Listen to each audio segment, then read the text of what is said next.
الاندومي البيتي النهاردة. هنعمل بقى الاندومي النهاردة للولاد بطريقة سهلة ومميزة جدا ومفيد وصحي جدا يا جماعة. أول حاجة عندي كيس مكرونة اسباجيتي، أنا سلقته دلوقتي في مية سخنة بمعلقة صغيرة من الملح وشوية كده من الزيت. أسيبها بقى تتسلق معايا، أدي اتسلقت معايا، أسيبها بالمية بتاعتها مش أصفيها تماما.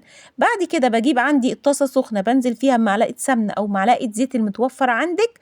وبعد كده بقى من البهارات بتاعتي بحط معلقة صغيرة من كل حاجة: كركم، بابريكا، وكمون، وفلفل أسمر، ما شاء الله، ادي، ونص معلقة صغيرة من الشطة لو انتوا عايزينه سبايسي، اللهم بارك. بحط كمان عندي مرق الدجاج كده ما شاء الله، واسيبها بقى ايه البهارات كده تتشوح مع معلقة السمنة كده او معلقة الزيت المتوفر عندك ما شاء الله. واروح بقى نازلة عندي ايه بكوبايتين من مية المكرونة اللي انا سلقت فيها ما شاء الله، ادي، واسيبها بقى ايه تتشوح كده معاكي. شايفين يا جماعة المية جميلة جدا، ودي بقى احلى طشة للاندومي. بنزل بقى ايه بطشة الاندومي كده بتبقى خطيرة.